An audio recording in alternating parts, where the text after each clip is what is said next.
আমি বাংলাদেশের উদাহরণ বাদই দিলাম, পাকিস্তানের কথা বলেন, পাকিস্তানের প্রধানমন্ত্রী একটা গোলাম দেশের গোলাম প্রধানমন্ত্রী, পাকিস্তানের সেনাপতি একটা গোলাম দেশের গোলাম সেনাপতি।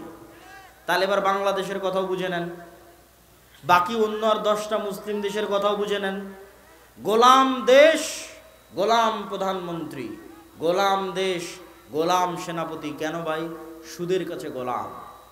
পাকিস্তান যে পরিমাণ IMF-এর কাছে লোন নিয়েছে, আর এই সমস্ত মুসলিম দেশগুলো যে পরিমাণ সুদী অর্থনৈতিক লেনদেনের সাথে জড়িত, এরা কোনোদিন মুখ দিয়ে সত্য বলতে পারবে না। কেন ফিলিস্তিনে গাজার 30,000 মানুষ মারা গেল আর কেউ মুখ দিয়ে উচ্চারণ করতে পারলো না শব্দ? সবাই গোলাম। সেই গোলামির একটা কারণ হচ্ছে সুদী গোলামি, সুদী অর্থনীতির কাছে গোলাম। এই জন্য আল্লাহ এবং আল্লাহর রাসূল সুদ থেকে এত পরিমাণে সতর্ক করেছে, সুদ থেকে তো বহু দূরের কথা, সাধারণ স্বাভাবিক কর্য থেকে পর্যন্ত সতর্ক করেছে। সাধারণ স্বাভাবিক কর্জেরও মূলনীতি ইসলামে। কর্জে হাসানা দেওয়া অনেক নেকির কাজ। আল্লাহ কোরআনে বলছেন, ওয়াকরিদুল্লাহ করজান হাসানা, তোমরা আল্লাহকে কর্জে হাসানা দাও। একটা মানুষ বিপদে পড়েছে, ওকে কর্জে হাসানা দেওয়া মানে আল্লাহকে কর্জে হাসানা দেওয়া। তবুও কর্জে হাসানা নিয়ে কেউ এসি কিনবে, কর্জে হাসানা নিয়ে কেউ ফ্রিজ কিনবে, কর্জে হাসানা নিয়ে কেউ মোটরসাইকেল কিনবে, কর্জে হাসানা নিয়ে কেউ বাড়ি বানাবে, এটা কখনোই ইসলাম নয়। রাসূল সাল্লাল্লাহু আলাইহি ওয়াসাল্লাম তখনই কর্জে হাসানা নিতে বলেছেন, আর তখনই কর্জে হাসানা দিতে বলেছেন যখন মেডিকেলে আছে, অপারেশনের দরকার, মরে যাচ্ছে, পড়াতে পারছে না, বাঁচতে পারছে না, টিকতে পারছে না, তখন যাও কারো কাছে কর্জে হাসানা চাও। আর তখন মানুষকে বলা আছে, মুসলমানকে বলা আছে তোমরা কর্জে হাসানা দিবা।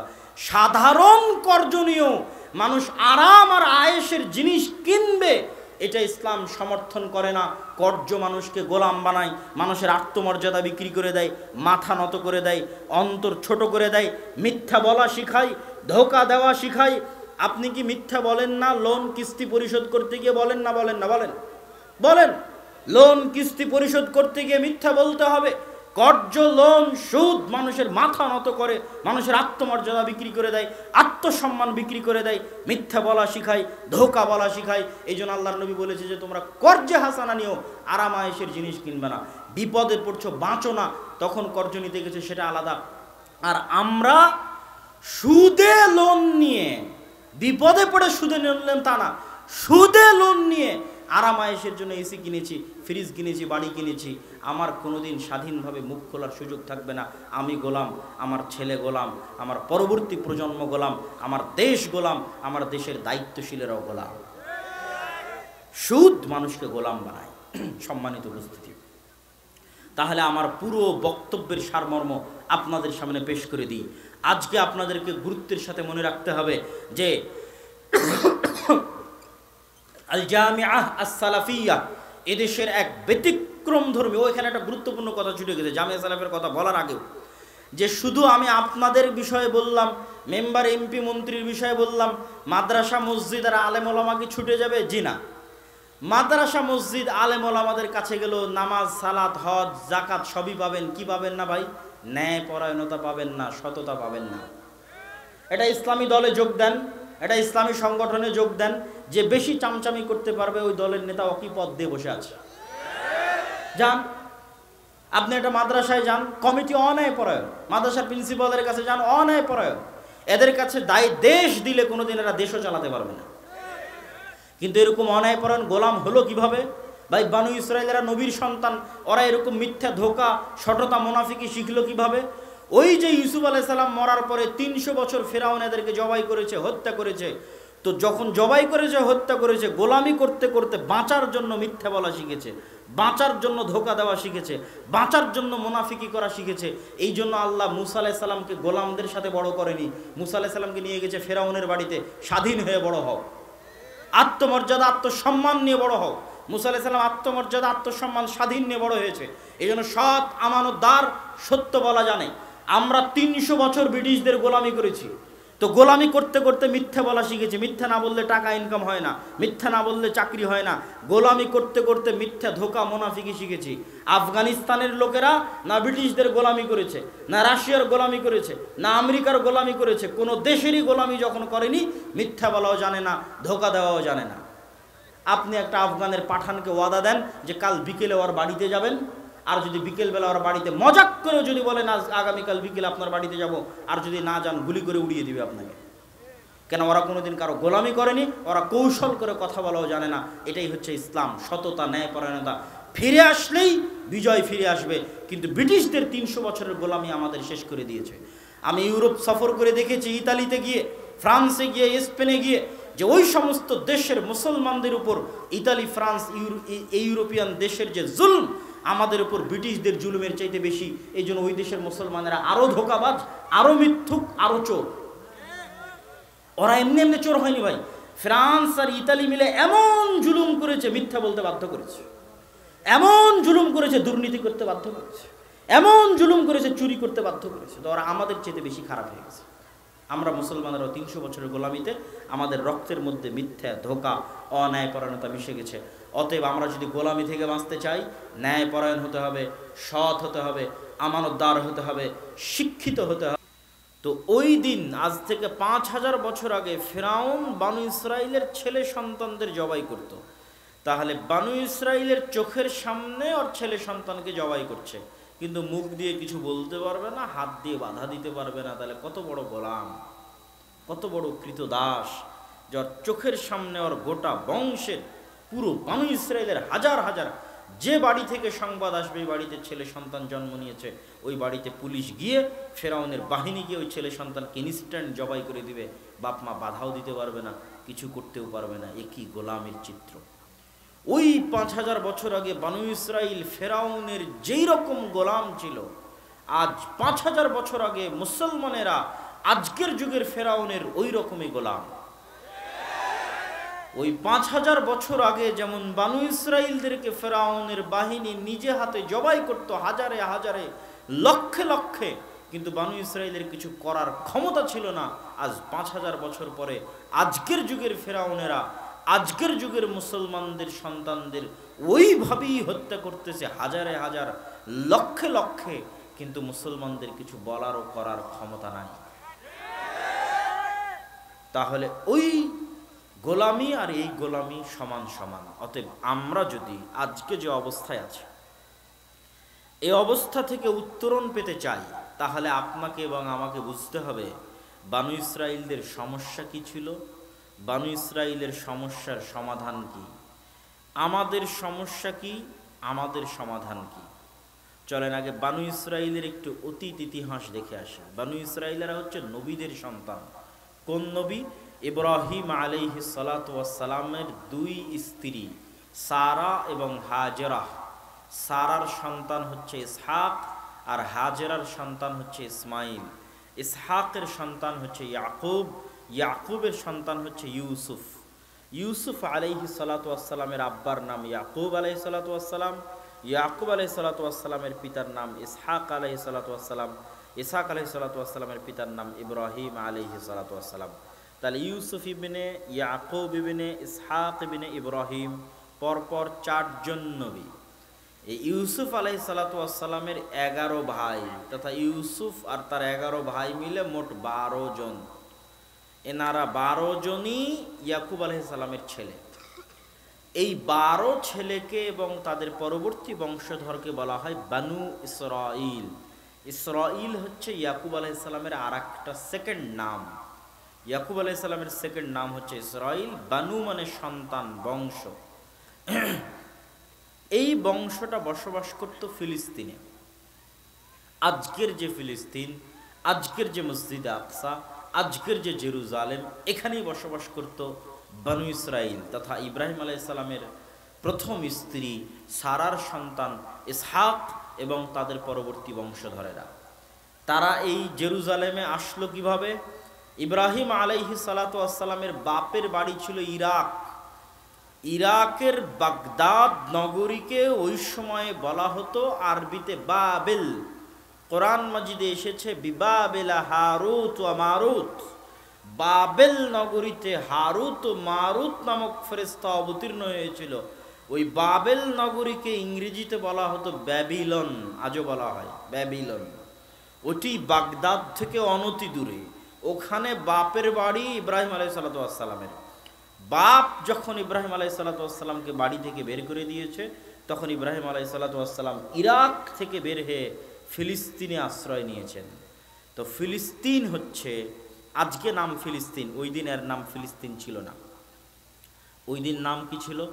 ওই দিন নাম ছিল শাম বা সিরিয়া। মাত্র 1945-46, 25-50 বছরে অনেক নতুন দেশের জন্ম হয়েছে, যার কোনো নাম ইতিহাসের পাতায় ছিল না। সেটা আপনি আরব আমিরাত বলেন, কাতার বলেন, সেটা আপনি ফিলিস্তিন বলেন, জর্ডান বলেন, ইসরায়েল বলেন, এগুলো সব ব্রিটিশদের যখন তারা এই ঔপনিবেশিক শাসনামলে এই অঞ্চল শাসন করত, তাদের কারিশমা। মূলত এই অঞ্চলের ইসরায়েল, এই অঞ্চলের জর্ডান, এই অঞ্চলের ফিলিস্তিন, এই অঞ্চলের লেবানন এবং এই অঞ্চলের বর্তমান সিরিয়া, এই 5টা দেশ মিলে বলা হয় আরবিতে শাম। তো ইব্রাহিম আলাইহিসসালাতু ওয়াসসালাম ইরাক থেকে বাবেল বাগদাদ থেকে হিজরত করে এসেছেন এই শাম বা সিরিয়ার জেরুজালেমে, বাপ যখন তাড়িয়ে দিয়েছে। আর এই একই জায়গায় হিজরত করে বা আল্লাহ বাঁচিয়ে পাঠিয়ে দিয়েছেন লূত আলাইহিসসালামকে। লূত আলাইহিসসালামের যখন শহর উল্টিয়ে দিলেন, তখন লূত আলাইহিসসালাম মুমিনদের নিয়ে এই জেরুজালেমে আশ্রয় নিলেন। এই জন্য শামকে বলা হয় দারুল হিজরা লি ইব্রাহিম। আমার নবী মক্কা থেকে মদিনায় হিজরত করেছে, আর আমার নবীর বাবা ইব্রাহিম ইরাক থেকে ফিলিস্তিনে হিজরত করেছে। এই জন্য আল্লাহর নবী কি বলে গেছেন? আল্লাহুম্মা বারিক লানা ফি শামিনা, আল্লাহুম্মা বারিক লানা ফি ইয়ামানিনা। হে আল্লাহ, আমাদের সিরিয়াতে বরকত দিন, আমাদের শামে বরকত দিন। কেননা শাম তার বাবা ইব্রাহিমের হিজরতের জায়গা। জেরুজালেমে হিজরত করে এসেছিলেন তার বাবা ইব্রাহিম ইরাক থেকে। এই জন্য রাসূল সাল্লাল্লাহু আলাইহি ওয়াসাল্লাম বলে গেছেন, লা তাযালু তায়ফাতুম মিন উম্মতি যাহিরিনা আলাল হক লা ইয়াদুররুহুম মান খাযালাহুম। আমার উম্মতের একদল মানুষ কিয়ামত পর্যন্ত হকের উপর থাকবে। তোমরা যদি খুঁজে পেতে চাও এই একদল মানুষকে, তাহলে তাদেরকে তোমরা আমার বাবার হিজরতের জায়গা শাম এবং তার পার্শ্ববর্তী অঞ্চলে পাবে চিরদিন। যে একদল মানুষ হকের উপর থাকবে, তাদের কোনো না কোনো দলকে তোমরা সব সময় শাম, জেরুজালেম, ফিলিস্তিন তাদের পার্শ্ববর্তী অঞ্চলে খুঁজে পাবে। কেননা ওইটা রাসূল সাল্লাল্লাহু আলাইহি ওয়াসাল্লামের বাবার হিজরতের জায়গা, ইব্রাহিমের হিজরতের জায়গা। তাহলে ইব্রাহিমের ছেলে ইসহাক, ইসহাকের ছেলে ইয়াকুব, ইয়াকুবের ছেলে ইউসুফ। মজার কথা হচ্ছে, আমরা যে ইব্রাহিম নবীর দাবিদার, ইহুদি এবং খ্রিস্টানেরাও ওই ইব্রাহিম আলাইহিসসালাতু ওয়াসসালামের দাবিদার, শুধু উচ্চারণের পার্থক্য। ইহুদি খ্রিস্টানরা ইব্রাহিম আলাইহিস সালামকে নাম দিয়েছে আব্রাহাম, ইহুদি খ্রিস্টানেরা ইসহাককে নাম দিয়েছে আইজ্যাক, ইয়াকুবকে নাম দিয়েছে জ্যাকব, দাউদকে নাম দিয়েছে ডেভিড, ইউসুফকে নাম দিয়েছে জোসেফ। আইজ্যাক নিউটন মানে ইসহাক নিউটন, জোসেফ স্ট্যালিন মানে ইউসুফ স্ট্যালিন, আব্রাহাম লিঙ্কন মানে ইব্রাহিম লিঙ্কন। এই নামগুলো উচ্চারণ করে তাদেরকেই বোঝানো হয় যাদেরকে আমরা নবী বলছি, তাদেরকেই। কেননা তারাও মিল্লাতে ইব্রাহিমের দাবিদার। এই জিনিসটা আমাদের বুঝতে হবে। পৃথিবীতে 3টা ধর্ম মিল্লাতে ইব্রাহিমের দাবিদার, ইহুদিরাও, খ্রিস্টানেরাও, আমরাও। কিন্তু আল্লাহ কোরআনে আমাদের জন্য বলে দিয়েছেন আর তাদের জন্য বলে দিয়েছেন, মা কানা ইব্রাহিম ইয়াহুদিয়ান ওয়ালা নাসরানিয়ান। এই ইহুদি খ্রিস্টানেরা, তোমাদের ক্লিয়ার করে দিচ্ছি, পরিষ্কার করে দিচ্ছি, তোমরা তো খুব দাবি করো যে তোমরা ইব্রাহিমের অনুসারী। তো ইব্রাহিম ইহুদিও ছিল না, খ্রিস্টানও ছিল না। ইব্রাহিম ছিল আল্লাহর সামনে আত্মসমর্পণকারী মুসলিম। অতএব তোমরা যদি সত্যিকার ইব্রাহিমের অনুসারী হও, তাহলে মুসলিম হও। সম্মানিত উপস্থিতি, তো ইউসুফ আলাইহিস সালাম পর্যন্তই পুরো বংশ জেরুজালেমে। ইউসুফ আলাইহিস সালাতু ওয়াস সালাম, আপনারা খুব প্রসিদ্ধ ঘটনা জানেন, ভাইদের ষড়যন্ত্রে কুয়াতে নিক্ষিপ্ত হয়ে, কুয়া থেকে ব্যবসায়ীদের মাধ্যমে উদ্ধার হয়ে ব্যবসায়ীরা মিশরের বাজারে বিক্রি করলো। আজকে যেমন গাজা থেকে মিশরে যাওয়ার রাস্তা সহজ, আর দুনিয়ার কোথাও গাজাবাসী যেতে পারবে না, গাজা থেকে একমাত্র মিশরে যেতে পারবে। ঠিক সেই কালেও জেরুজালেম ফিলিস্তিন থেকে মিশরে যাওয়া সহজ। 5000 বছর থেকে ফিলিস্তিনের সাথে মিশরের যোগাযোগ। তো ইউসুফ আলাইসাল্লামকে ফিলিস্তিনের কুয়া থেকে নিয়ে মিশরের বাজারে বিক্রি করে দিল। মিশরের বাজারে এক বাদশার বাড়িতে বিক্রি হয়ে সেখানে তার বাড়িতে কাজ করে মিথ্যা অপবাদ মাথায় নিয়ে জেলে গেলেন। 7 বছর জেল খাটলেন। 7 বছর জেল খাটার পর বয়স যখন 30-35, তখন জেল থেকে বের হয়ে মন্ত্রী হলেন। জেল থেকে বের হয়ে যখন অর্থমন্ত্রী হলেন, তখন এবার নিজ মায়ের পেটের ভাই বিনিয়ামিনের মাধ্যমে বাকি 10 ভাইয়ের সাথে পরিচিত হয়ে বাবাকে ডেকে পাঠালেন। নিজের জামা ছিঁড়ে দিয়েছিলেন ভাইদের হাতে, যে বাবার চোখে লাগালে বাবার চক্ষু ফিরে পাবে, বাবাকে সহ তোমরা সবাই মিশরে চলে আসো। তখন বাবা ইয়াকুব আলাইহিসসালাতু ওয়াসসালাম তার 11 সন্তান এবং তাদের পরবর্তী বংশধর বিশাল 70 জনের পরিবার নিয়ে ফিলিস্তিন থেকে মিশর গেলেন ইউসুফ আলাইহিসসালামের কাছে। এবার বানু ইসরাইল মিশরে চলে আসলো। মূলত বানু ইসরাইলদের মিশরে থাকার কথা নয়, এদের থাকার কথা ফিলিস্তিন, জেরুজালেমে। মিশরে চলে আসলো।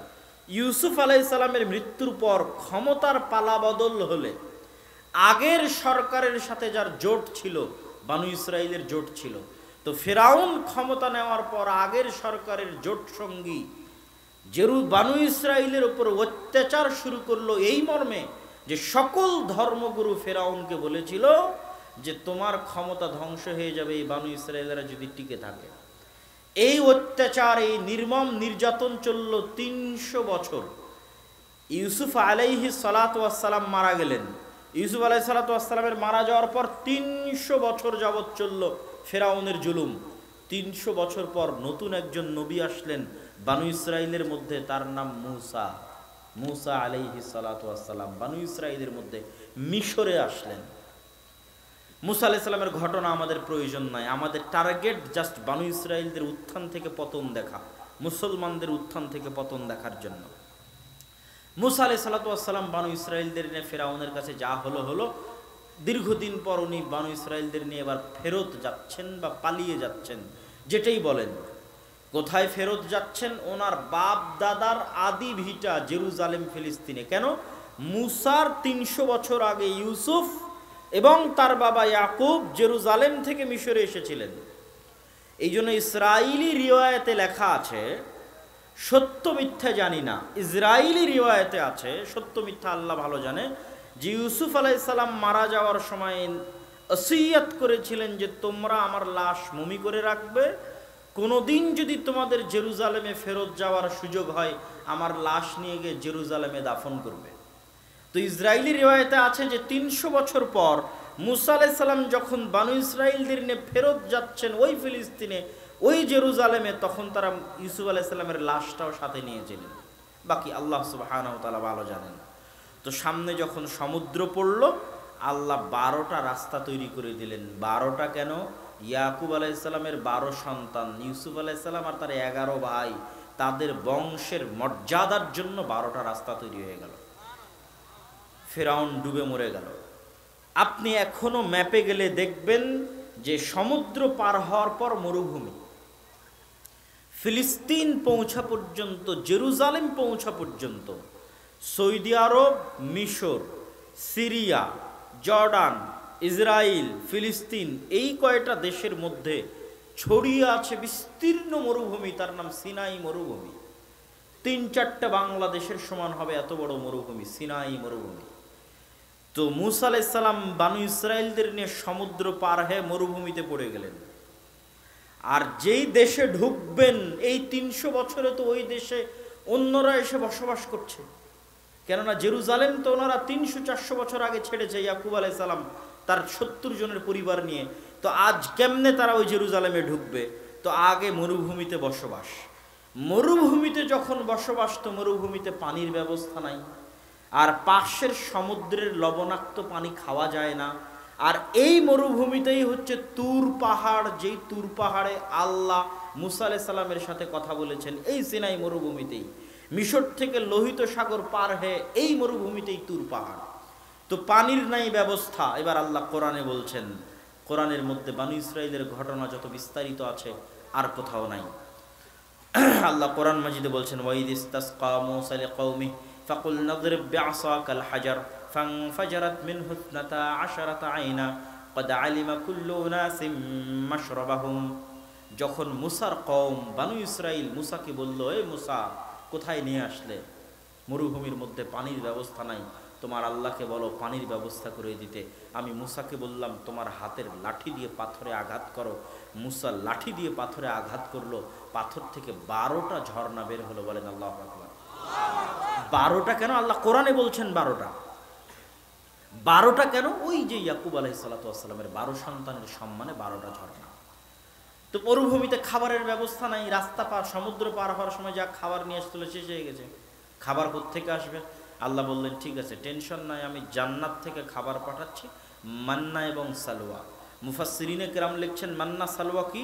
পৃথিবীর সবচেয়ে দামি মাশরুম, যার কেজি প্রতি মূল্য বর্তমান বাজার দর অনুযায়ী 5 লক্ষ টাকা কেজি।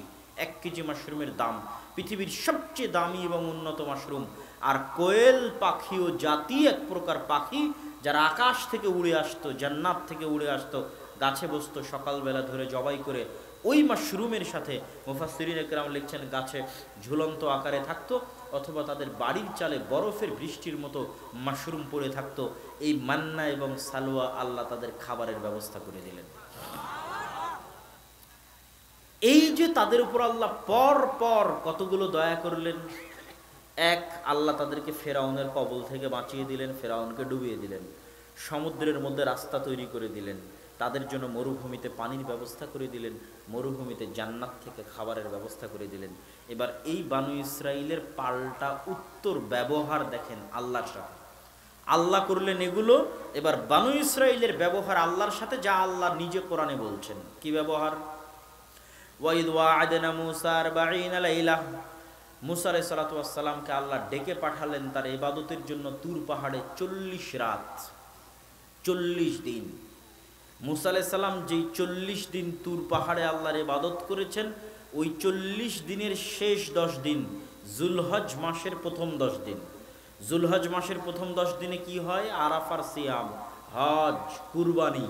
ওই যুলহজের প্রথম 10 দিন মুসা আলাইহিস সালামের তুর পাহাড়ে কাটানো 40 দিনের শেষ 10 দিন। এই 40 দিনের মধ্যেই বানু ইসরাইলেরা বাছুরের পূজা করা শুরু করলো। বলেন নাউজুবিল্লাহ। আল্লাহ কোরআনে বলছেন, ফাত্তাখাযতুমুল ইজল, তোমরা বাছুরের পূজা করা শুরু করেছো, অনেক বড় অপরাধ, শিরক। 2, তারা কি করলো? মুসা আলাইহিস সালাতু ওয়াস সালাম যখন দূর পাহাড় থেকে তাওরাত নিয়ে এসে বানু ইসরাইলকে বললেন, এই যে তাওরাত আল্লাহর কিতাব, মানো। তখন বানু ইসরাইল বলল, লান নুমিনা হাত্তা নারাল্লাহ জাহরাতান, এই কিতাব ততক্ষণ পর্যন্ত মানব না যতক্ষণ না আমরা নিজে চোখে তোমার আল্লাহকে না দেখছি। বলে নাউজুবিল্লাহ। এর চেয়ে বড় তোমরা আল্লাহকে আর কি দেখবে, যে তোমাদের ছেলে সন্তানদের যে জবাই করত, ওই ফেরাউনকে আল্লাহ তোমাদের চোখের সামনে সমুদ্রে ডুবিয়ে দিয়েছে। এর চেয়ে তোমরা আল্লাহকে চোখের সামনে আর কি দেখবে, যে তোমাদের জন্য আল্লাহ পাথর থেকে ঝর্ণা বের করে দিয়েছে, তোমাদের জন্য আল্লাহ জান্নাত থেকে দৈনিক খাবার পাঠাচ্ছে। তারপরে বলো, মুসা তোমার তাওরাতে ঈমান আনবো না যতক্ষণ না আল্লাহকে না দেখবো। আর কি করলো? তারা বলল, লান নাসবিরা আলা তুআমিন ওয়াহিদ ফাদউ লানা রাব্বাক ইউমবিত লানা মিম্মা তুখরিজুল আরদ মিন বাকলিহা ওয়া কিসাইহা ওয়া ফুমিহা ওয়া আদাসিহা ওয়া বাসলিহা। মুসা, এই প্রত্যেক দিনের এক খাবার মান্নার সালোয়া আমাদের ভালো লাগে না। বলে নাউজুবিল্লাহ। মুসা, তোমার আল্লাহকে বলো, তুমি যদি সত্য নবী হও, তোমার আল্লাহ যদি সত্য নবী হয়, তাহলে মরুভূমির মধ্যে থেকেই শশা বের করে দিক, গাজর বের করে দিক, পেঁয়াজ বের করে দিক, রসুন বের করে দিক, ডাল বের করে দিক, মরুভূমির মধ্যে থেকে। কোরআনের মধ্যে আল্লাহ সুবহানাহু ওয়া তাআলা বর্ণনা করছেন।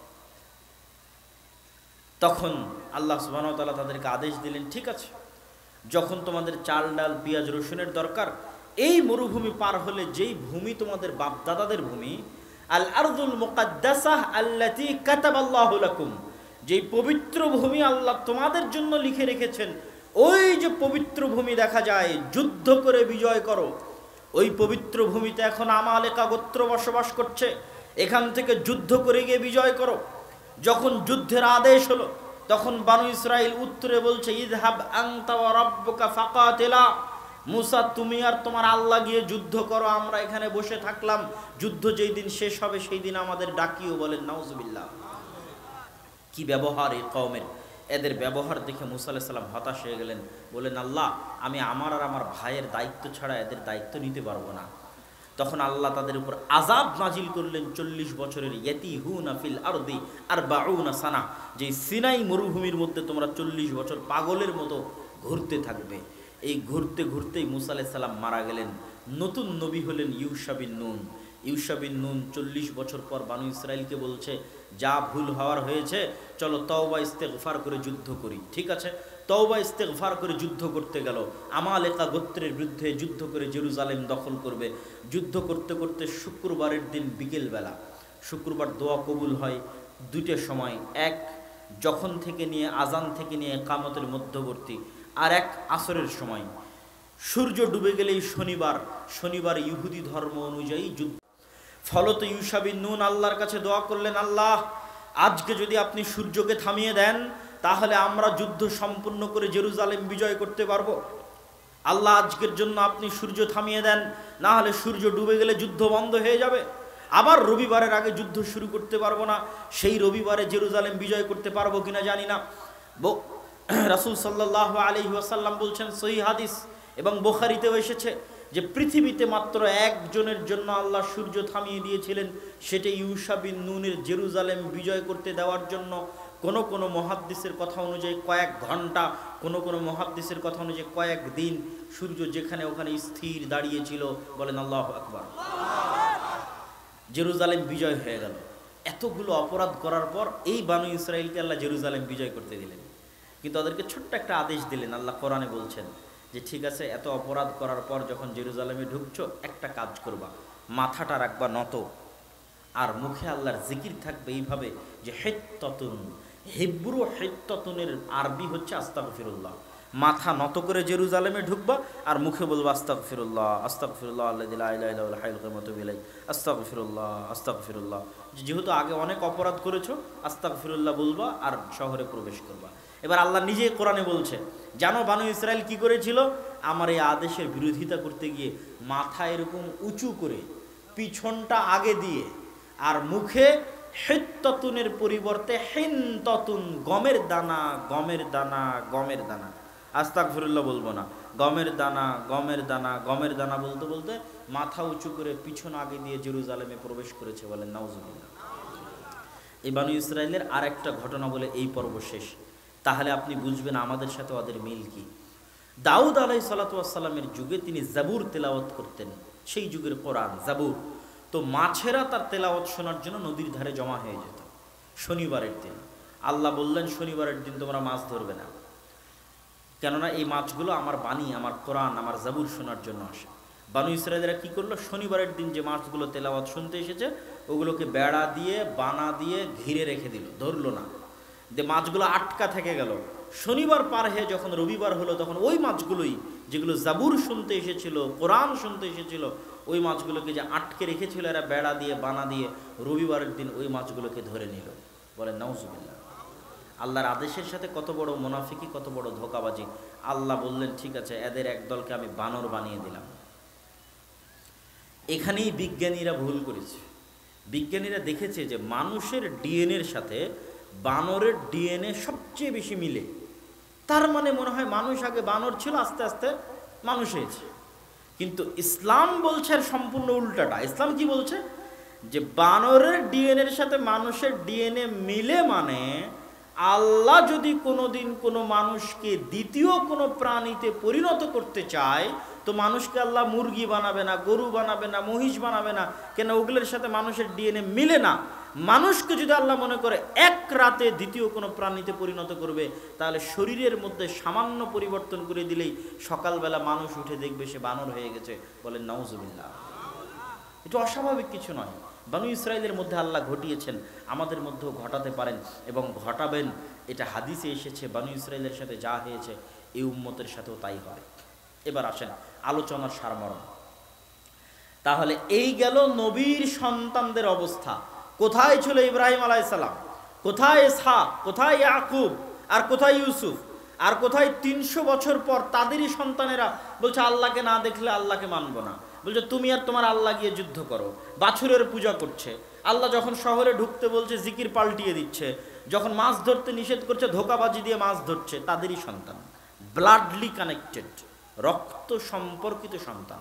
তাহলে একটা জাতির উত্থান, একটা জাতির পতন।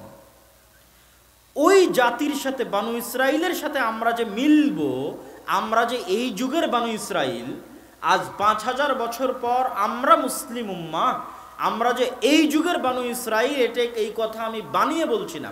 স্বয়ং রাসূল সাল্লাল্লাহু আলাইহি ওয়াসাল্লাম হাদিসে বলেছেন, লাতাসলুকান্না আও লাতারকাবুন্না, আমার উম্মত অচিরেই অবশ্যই প্রত্যেক ওই রাস্তায় চলবে যেই রাস্তায় বানু ইসরাইল চলেছে, প্রত্যেক ওই গর্তে প্রবেশ করবে যেই গর্তে বানু ইসরাইল প্রবেশ করেছে।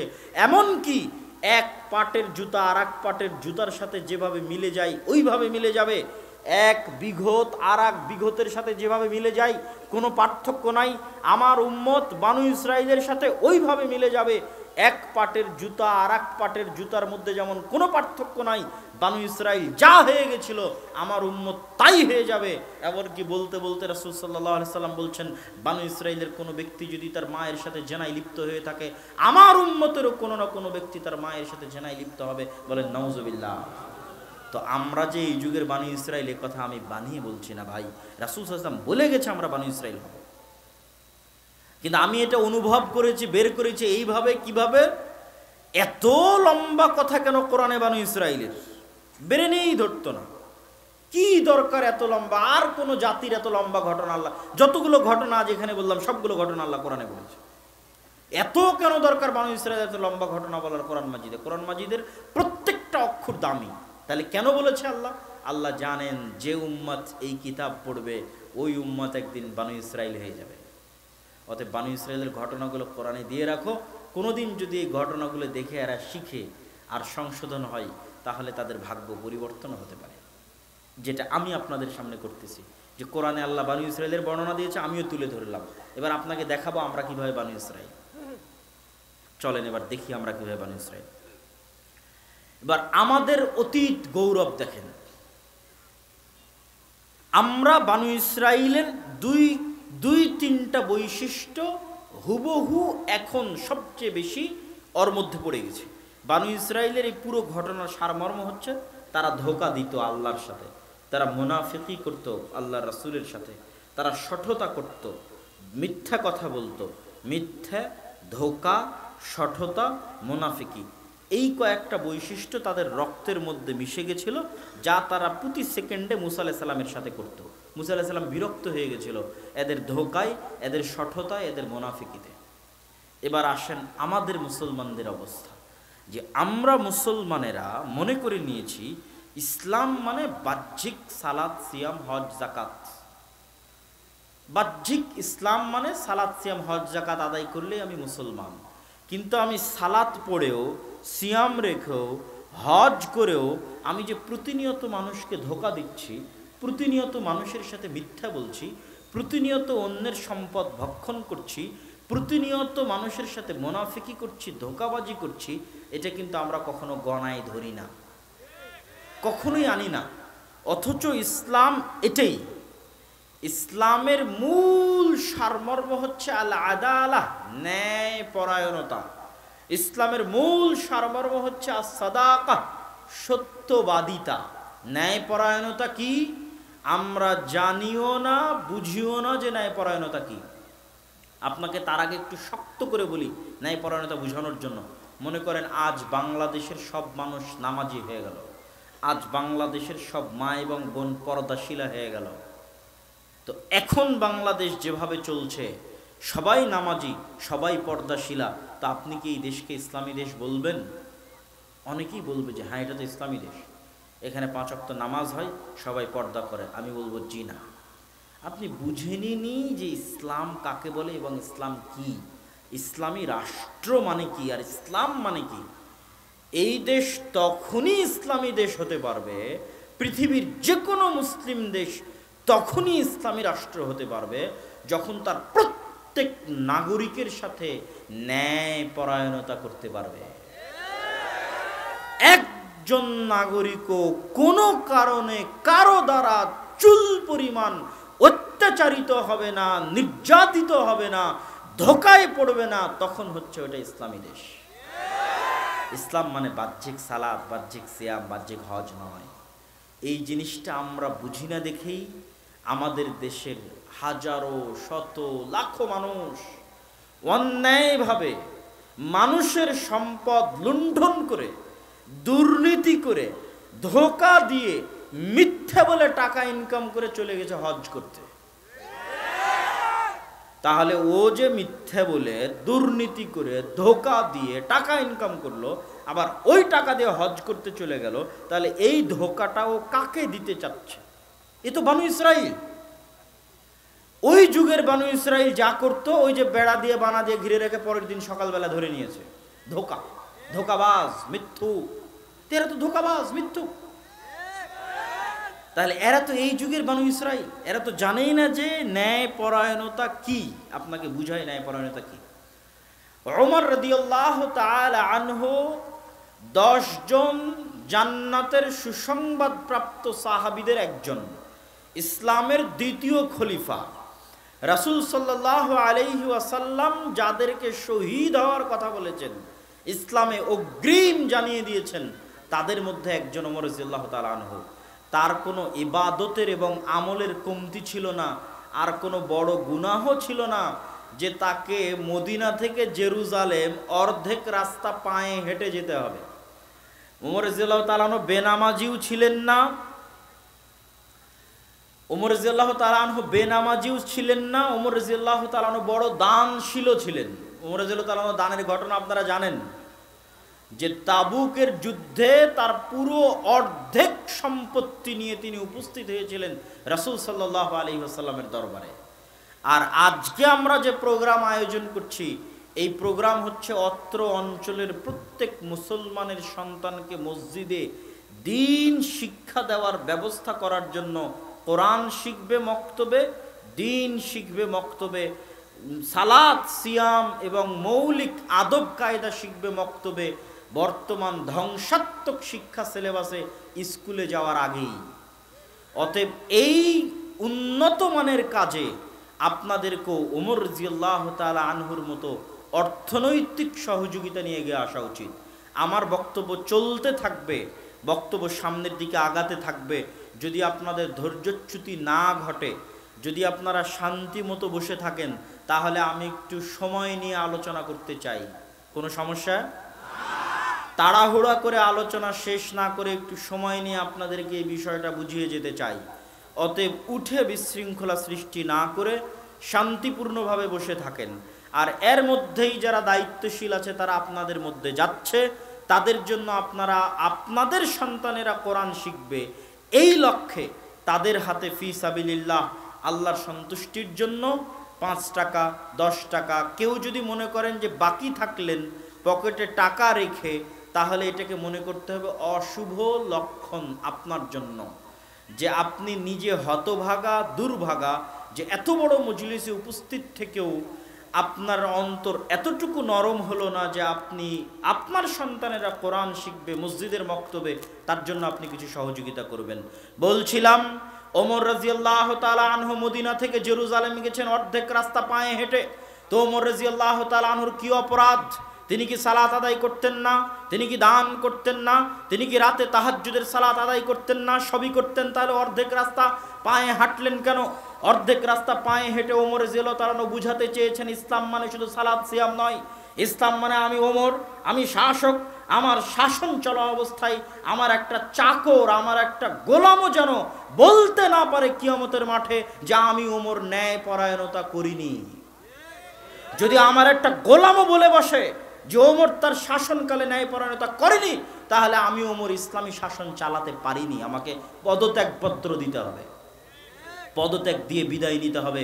শুধু ন্যায়পরায়ণতা ঠিক রাখতে অর্ধেক রাস্তা ওমর রাদিয়াল্লাহু তাআলা পায়ে হেঁটেছেন। আপনি বলবেন এটা তো গেল তাদের বিষয়, আমাদের মধ্যে ন্যায়পরায়ণতা কি?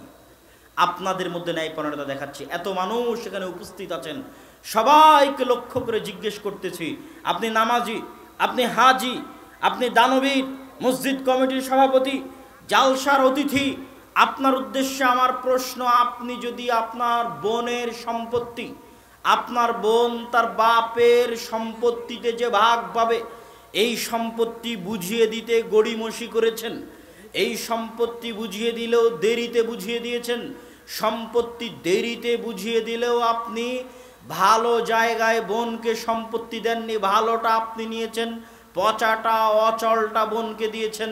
আপনি নামাজি হলেও, আপনি হাজি হলেও আপনি জান্নাতে যেতে পারবেন না যদি আপনার বোন আপনাকে ক্ষমা না করে। এর নাম ইসলাম, এর নাম ন্যায়পরায়ণতা। আপনি অসৎ, অন্যায়পরায়ণ, আপনার সালাত, আপনার সিয়াম, আপনার হজ আপনাকে জান্নাতে নিয়ে যেতে পারবে না। কেননা ইসলাম ন্যায়পরায়ণ দিন। এই দিনের যিনি রব প্রতিপালক উনি ন্যায়পরায়ণ, এই দিনের যিনি নবী তিনি ন্যায়পরায়ণ। আল্লাহ সুবহানাহু ওয়া তাআলা ওপেন ঘোষণা দিয়ে রেখেছেন, ইন্নী হাররামতু যুলমা আলাইয়া। শোনো দুনিয়ার মানুষ, আমি আল্লাহ তোমাদের রব হিসেবে বলছি, আমি আমার উপর জুলুম করাকে হারাম করে নিয়েছি। কেমনভাবে হারাম করে নিয়েছি জানো?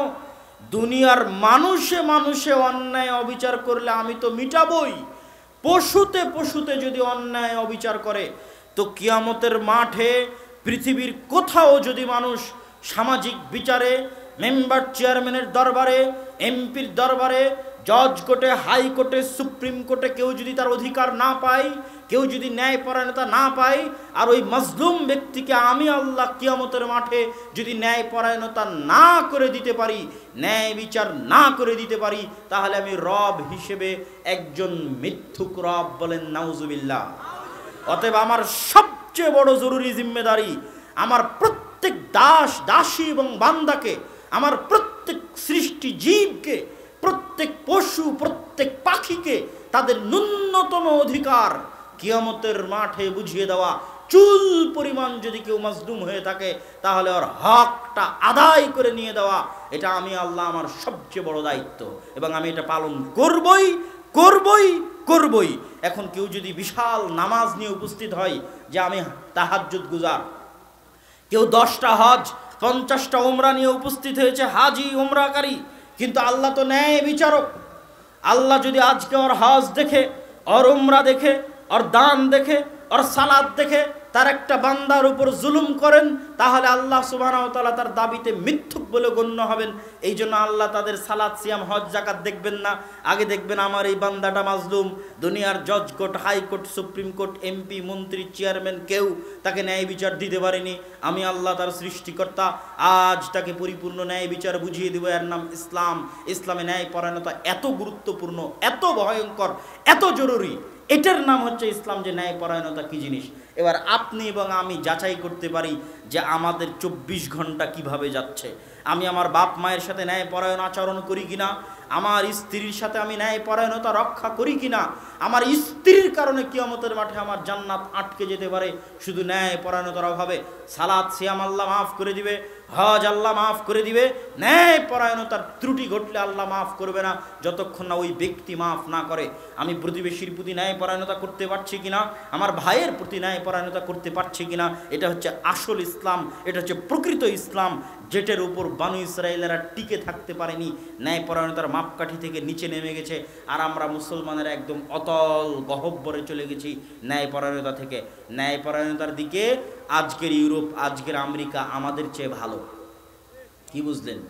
ন্যায়পরায়ণতা বাস্তবায়নে আজকের ইউরোপ, আজকের আমেরিকা আমাদের চাইতে ভালো। সম্মানিত উপস্থিতি, দ্বিতীয় মুসলমানদের যে সমস্যা, যেই সমস্যার কারণে তারা বানু ইসরাইল, যেই সমস্যার কারণে তারা আজকে মাজলুম, সেটা হচ্ছে সাদাকাহ, সত্যবাদিতা।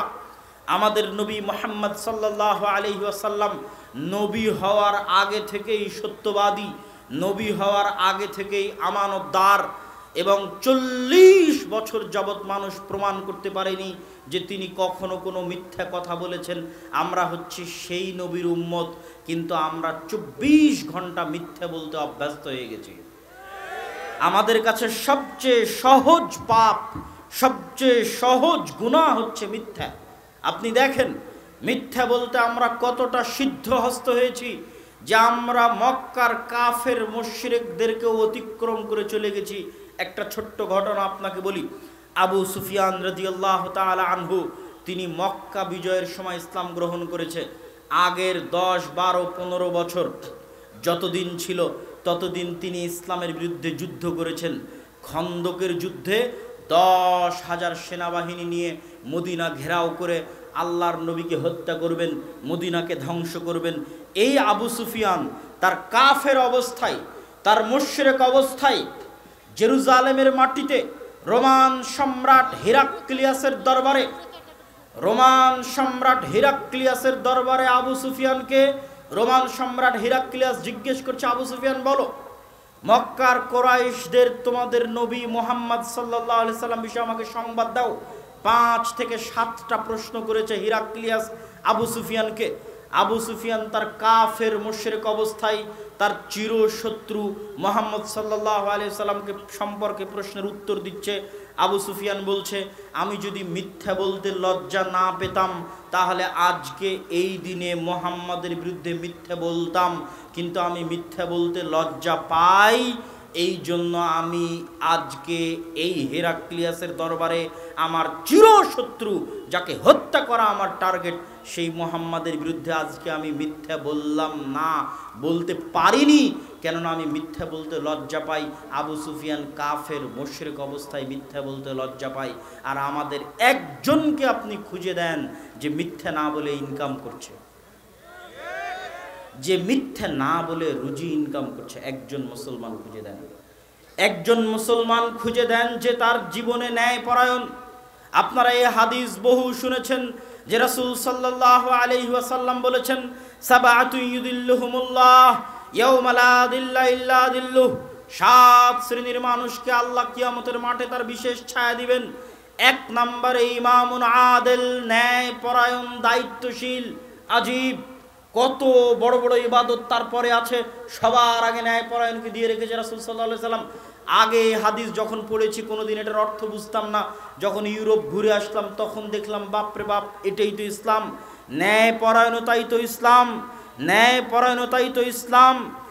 একজন ওসি প্রমাণ করুক, একজন এসপি প্রমাণ করুক, একজন মন্ত্রী প্রমাণ করুক, একজন এমপি, একজন মেম্বার, একজন চেয়ারম্যান প্রমাণ করুক, সে হাজি, সে নামাজি, সে সিয়াম পালনকারী, সে ইফতারকারী, কিন্তু সে একজন ওসি হিসেবে শতভাগ ন্যায়পরায়ণ বলুক দাঁড়িয়ে যে আমি ওসি হিসেবে আজ শতভাগ ন্যায়পরায়ণ। এসপি দাঁড়িয়ে বলুক আমি আজ এসপি হিসেবে শতভাগ ন্যায়পরায়ণ, দাঁড়িয়ে বলুক। একজন মেম্বার চেয়ারম্যান দাঁড়িয়ে বলুক যে আমি মেম্বার চেয়ারম্যান হিসেবে শতভাগ ন্যায়পরায়ণ। এরা যত সালাত আদায় করুক, যত হজ করুক, যত সিয়াম পালন করুক, এরা কেউই প্রকৃত ইসলাম বুঝে না এবং মানে না। প্রকৃত ইসলাম হচ্ছে ন্যায়পরায়ণতা, প্রকৃত ইসলাম হচ্ছে সততা, যা আমরাও মানুষকে বুঝাতে ব্যর্থ হয়েছি, মুসলমানেরাও বুঝতে ব্যর্থ হয়েছে। মুসলমানেরা যে বানু ইসরায়েলের মতো ধোঁকা দিচ্ছে, ওই ধোঁকাটা কি জানেন? সকাল সন্ধে সুদ খেয়ে, সকাল সন্ধে ঘুষ খেয়ে, সকাল সন্ধে মিথ্যা বলে, 24 ঘন্টা মিথ্যা বলে, অন্যায় করে, জুলুম করে যে ইনকাম করছি, এই ইনকাম দিয়ে আমি আবার সালাত আদায় করে দেখাচ্ছি আমি কত ভালো মানুষ। এটাই হচ্ছে ধোঁকা, নিজেকে ধোঁকা, আল্লাহকে ধোঁকা, মানুষকে ধোঁকা দেওয়া। আমি আবার অন্যায় করে, অন্যায়পরায়ণ, অসৎ, দায়িত্বশীল হয়ে আমি আবার হজ করে দেখাচ্ছি আমি কত বড় হাজি। এটাই ধোঁকা। এই ধোঁকা আল্লাহর সাথে, এই ধোঁকা মানুষের সাথে। ওই বানু ইসরাইল যেমন ধোঁকাবাজ মিথ্যুক ছিল, আজকের যুগের মুসলমান বানু ইসরাইলেরাও রক্তের মধ্যে ধোঁকা এবং মিথ্যা মিশে গেছে। কেন? মুসলমানেরা বুঝতেই পারেনি যে দিন ইসলাম কি। সম্মানিত উপস্থিতি, আমাদের যুগের মুসলমানদের এই অবস্থা দেখে আল্লামা ইকবাল তার এক কবিতার মধ্যে বলে গেছেন, উনিও ইউরোপ সফর করেছিলেন, ইউরোপ সফর করে দেখেছেন ওদের মধ্যে আর আজকের যুগের মুসলমানদের মধ্যে পার্থক্য কী। মুসলমানেরা ইসলাম আল্লাহর মনোনীত দিন, এদের এত অসহায় অবস্থা কেন, এরকম মাজলুম কেন, গোলাম কেন, দাস কেন? তখন তিনি লিখেছেন, সাবাক ফিরসে পড় সাদাকত কা, শুজাআত কা, আদালত কা, লিয়া জায়েগা তুঝসে কাম, দুনিয়া কি ইমামত কা। মুসলমানেরা তোমাদের মধ্যে সালাত আছে, সিয়াম আছে, হজ আছে, সব আছে, সামনে রমজান আসছে, সবাই সিয়াম পালন করবা, কিন্তু তোমাদের মধ্যে নাই কি? আজ থেকে একটু বলো যে মরা পর্যন্ত আর মিথ্যা বলবো না, সত্য বলাটা শেখো। আজ থেকে একটু বলো যে এরপর থেকে চুল পরিমাণ অন্যায় করব না, ন্যায়পরায়ণ থাকবো। স্ত্রীর প্রতি ন্যায়পরায়ণ, বাপ মায়ের প্রতি ন্যায়পরায়ণ, অধস্তন কর্মকর্তা কর্মচারীর প্রতি ন্যায়পরায়ণ, ঊর্ধ্বতন কর্মকর্তা কর্মচারীর প্রতি ন্যায়পরায়ণ, প্রতিবেশীর প্রতি ন্যায়পরায়ণ, বোনের প্রতি ন্যায়পরায়ণ। কে বোনের প্রতি ন্যায়পরায়ণ? বাপ মরার পরে যত দ্রুত ভাই জমি নিয়েছে, অত দ্রুত যেই মানের জমি নিয়েছে ওই মানের জমি পরিপূর্ণরূপে চুল পরিমাণ 19-20 না করে বোনকে যে জমি দিয়ে দিয়েছে ও ন্যায়পরায়ণ। ওর সালাত সিয়ামে যদি ত্রুটিও থাকে আল্লাহ তাকে ক্ষমা করে জান্নাতে দিয়ে দিবে ইনশাআল্লাহ। ও ন্যায়পরায়ণ, ও সৎ। এরকম যদি সব মুসলমান হয়ে যায় তো আল্লামা ইকবাল বলছে তোমরা যদি সব মুসলমান এরকম হয়ে যাও তাহলে আল্লাহ একদিন তোমাদেরকে দুনিয়ার নেতৃত্ব দিয়ে দিবেন। বলেন ইনশাআল্লাহ। সম্মানিত উপস্থিতি, এবার আসেন মুসলমানদের দ্বিতীয় সমস্যা, যেটার কারণে মুসলমানরা আজ গোলাম দাস। দ্বিতীয় সমস্যা হচ্ছে মুসলমানদের মধ্যে শিক্ষা নাই। এক নাম্বার সমস্যা বললাম কি, এরা বানু ইসরাইল হয়ে গেছে। সত্য বলে না, ধোকা দেয়, মিথ্যা বলে, হারাম খায়, অন্যায় অসৎ আচরণ করে। দেশের প্রধান থেকে নিয়ে দেশের নিম্ন লেভেল পর্যন্ত সব মানুষই প্রার্থীকে বলেছে আপনাকে ভোট দিব, আর টাকা নিয়ে নিয়েছে, ভোটও দিতে যায়নি, দিলে আবার অন্যজনকে দিয়েছে। মানে প্রত্যেক সেকেন্ডে মিথ্যা, প্রতি সেকেন্ডে। আমি হতবাক হই, কেমনে এত মিথ্যে বলে, কেমনে এত অসৎ অন্যায়পরায়ণ আচরণ করে আমরা দাবি করি যে আমরা মুসলমান। কেমনে আর কেমনে আমরা দাবি করি যে আল্লাহ আমাদেরকে গোলামি থেকে মুক্তি দিবেন না।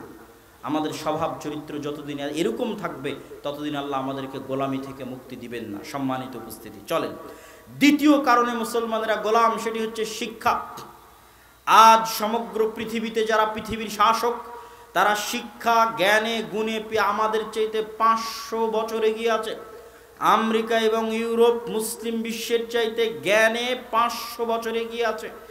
আর আজকের যুগের যারা ইহুদি তারা চায় না যে মুসলমানের সন্তানেরা কিছু শিখুক, কিছু পড়ুক, কিছু মানুষ হোক। না, তারা চায় এই মুসলমানেরা আর এই খ্রিস্টানেরা মদ, জুয়া, নারী ইত্যাদি নিয়ে ব্যস্ত থাক। আর দেখবেন মুসলমানের সন্তানেরা তাই নিয়ে ব্যস্ত আছে। কেউ ফ্রি ফায়ার, কেউ পাবজি, কেউ বিড়ি, কেউ সিগারেট, কেউ জুয়া, কেউ ক্রিকেট, কেউ ফুটবলের জুয়া, এগুলো নিয়ে ব্যস্ত আছে। আর এখন তো যা টুকটাক শিক্ষা ছিল সেটিকেও ধ্বংস করে দেওয়া হচ্ছে, যেন এই জাতি স্বাধীন হওয়া তো বহু দূরের কথা, আরও যেন গোলাম হয়ে যায় 10, 15, 20 বছর পর। এই গোলামির আলামতটা পাবেন কোথায়? গোলামির আলামত পাবেন মুসলিম বিশ্ব, তৃতীয় বিশ্বের দেশগুলো। তারা মনে করছে উন্নতি মানে রাস্তাঘাট। আমি আপনাকে বলি, আজকে আড্ডার সকল রাস্তাঘাট, নেয়ামতপুর, গোমস্তাপুরের সকল রাস্তাঘাট যদি স্বর্ণ দিয়ে বানিয়ে দেওয়া হয়, আর এই উপস্থিত যত মানুষ আছে এদেরকে যদি কিছু শিখানো না হয়, তাহলে এই গোমস্তাপুরে, নিয়ামতপুরে কাল মেডিকেল ক্লিনিক করা হলে ডাক্তারি করার মতো একটা লোক এই এলাকায় পাওয়া যাবে না। ইন্ডিয়া থেকে ভাড়া করে নিয়ে আসতে হবে ডাক্তার। তাহলে আড্ডার লোক কি করবে? আড্ডার লোক ওই ক্লিনিকে ঝাড়ু দিবে, আর পিয়ন, ঝাড়ুদার আর পিয়নের চাকরি করবে, লেবার আর মিস্ত্রির চাকরি করবে, কিন্তু ওর রাস্তা স্বর্ণ দিয়ে বানানো আছে। তো স্বর্ণের রাস্তা দিয়ে কি করবে? যেমন আজ মসজিদ কমিটিগুলোর অবস্থা, যেটা আজকে আমাদের প্রোগ্রামের মুখ্য উদ্দেশ্য। মসজিদ কমিটি উন্নয়নের মিটিং দিলে এসি, উন্নয়নের মিটিং দিলে টাইলস, উন্নয়নের মিটিং দিলে ফ্যান, লাইট, উন্নয়নের মিটিং দিলে দোতলা, তিনতলা, কিন্তু মসজিদের আশেপাশের সব শিশু, কিশোর, যুবক সবচেয়ে মদখোর, জুয়াখোর, গাঞ্জাখোরে পরিপূর্ণ হয়ে গেল।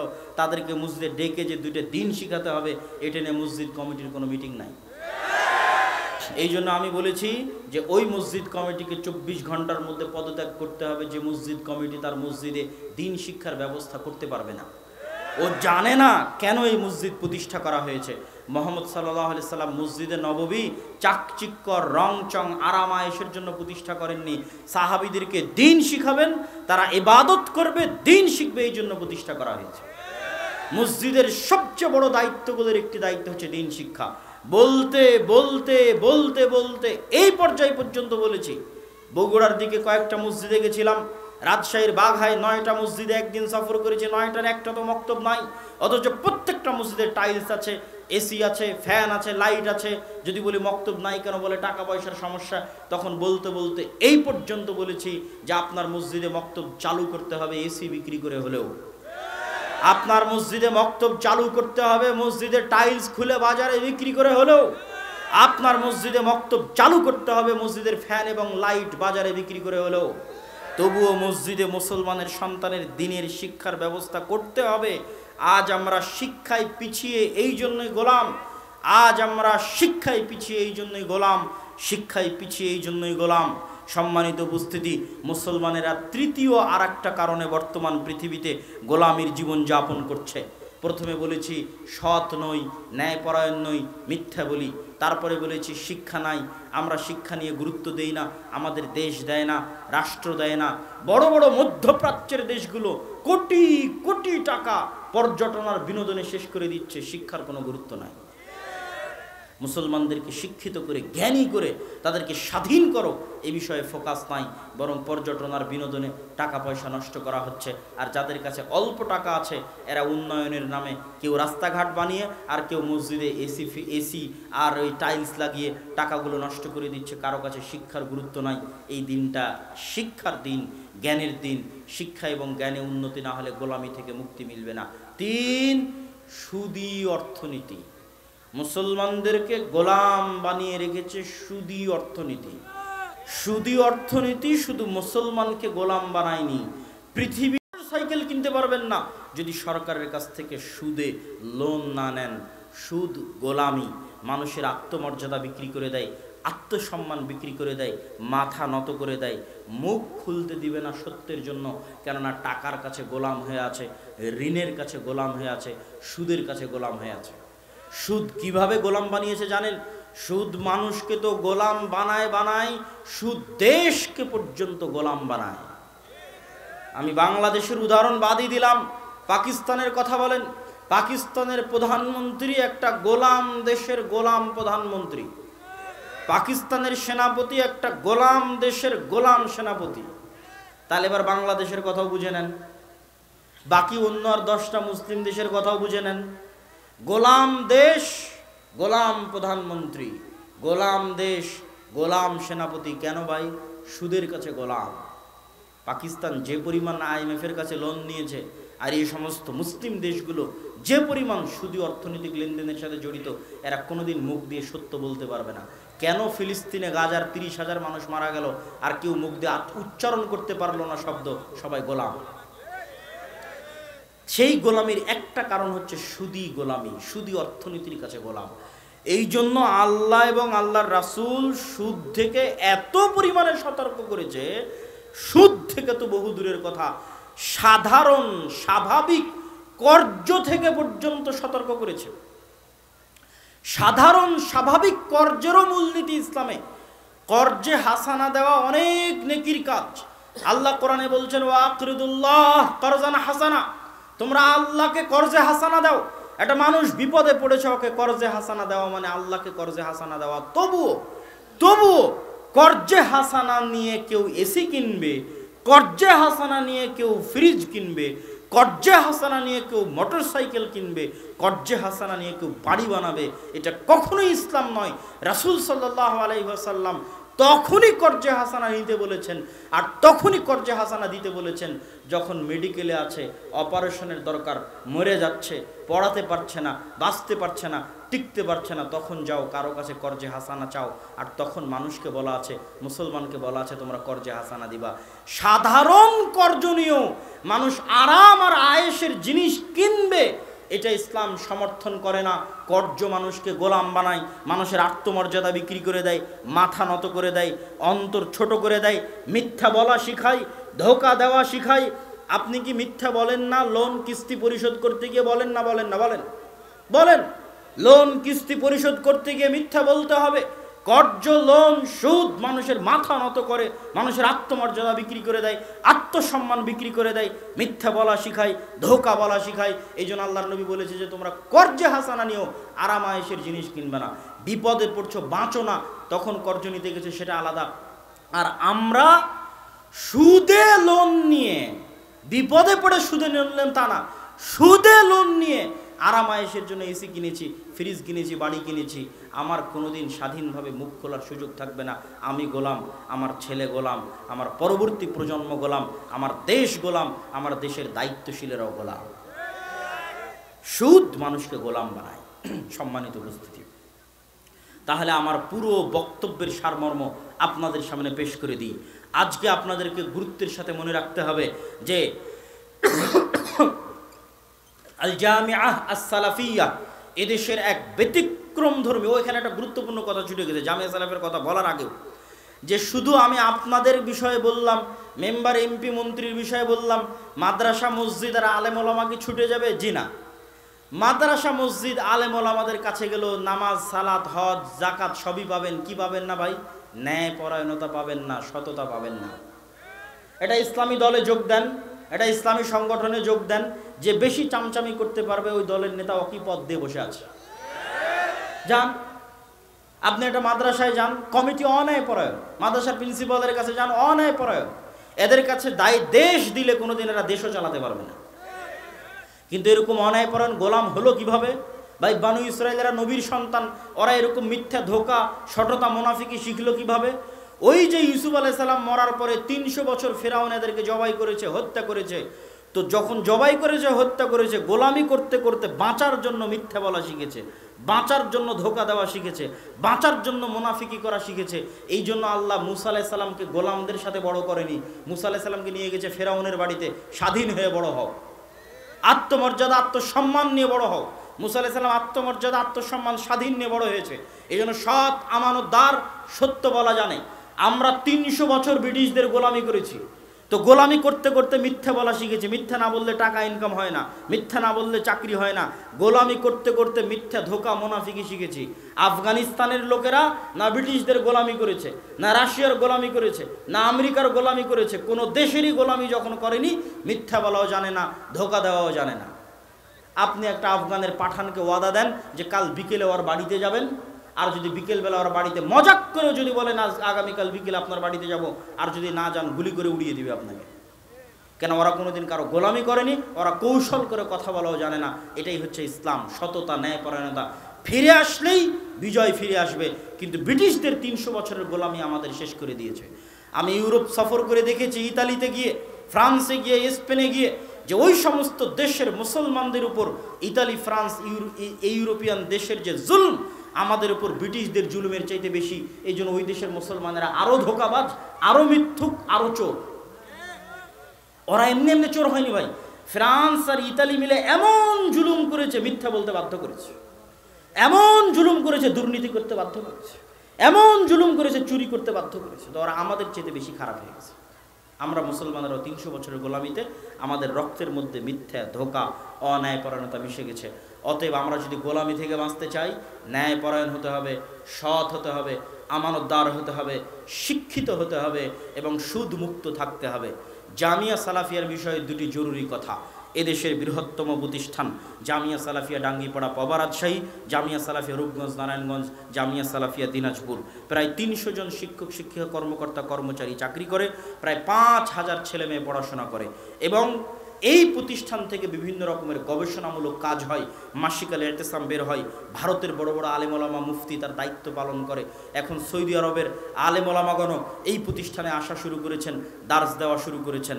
কিছুদিন আগে আমরা যে বইগুলো বের করেছি মক্তব ভিত্তিক প্রশিক্ষণের জন্য, এখন পর্যন্ত 190টা মসজিদের 190 জন শিক্ষককে জামিয়া সালাফিয়াতে ডাঙ্গিপাড়াতে নিয়ে গিয়ে প্রশিক্ষণ দেওয়া হয়েছে 1 সপ্তাহ ব্যাপী।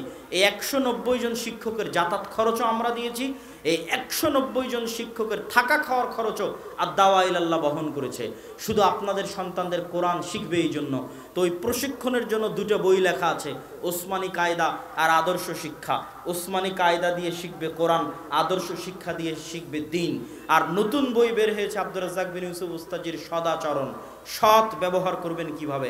আর আমার যে বইটার জন্য মানুষ সকাল সন্ধ্যা জিজ্ঞেস করতো, আব্দুল্লাহ ভাই মিন্নাতুল বাড়ি 2য় খণ্ড কবে আসবে, মিন্নাতুল বাড়ি 2য় খণ্ড কবে আসবে, শুনতে শুনতে ক্লান্ত, সেই মিন্নাতুল বাড়ি 2য় খণ্ড আপনাদের সামনে চলে এসেছে। পাশাপাশি শায়েখ আব্দুর রাজ্জাক বিন ইউসুফের রাসূল সাল্লাল্লাহু আলাইহি ওয়াসাল্লামের সালাত বনাম, প্রচলিত সালাত বনাম রাসূল সাল্লাল্লাহু আলাইহি ওয়াসাল্লামের সালাত, আমার লেখা রিজিক, আমার আম্মার লেখা কেন হব অবরোধবাসিনী। বেগম রোকেয়া লিখেছে আমরা মুসলমানরা নাকি অবরোধবাসিনী, তার উত্তর দেওয়া আছে কেন হব অবরোধবাসিনী। শিক্ষা বনাম জাহিলিয়াত, এই বইয়ের মধ্যে আছে আমাদের সরকারি সিলেবাসে কোন বইয়ে কোথায় ইসলাম বিরোধী কথা আছে, কি ভুল আছে, তার পুরোটা শিক্ষা বনাম জাহিলিয়াতের মধ্যে পেয়ে যাবেন। এই বইগুলোকে মূল্যায়ন করার চেষ্টা করবেন। আমি আমার বক্তব্যের শেষের দিকে এসে যদি আপনারা শান্তশিষ্ট হয়ে বসে থাকেন তাহলে প্রশ্নোত্তরগুলো দেওয়ার চেষ্টা করব ইনশাআল্লাহুল আজিজ। ওয়া মা তৌফিকি ইল্লা বিল্লাহিল আলিয়্যিল আযীম। যাদেরকে হাজারবার বুঝানোর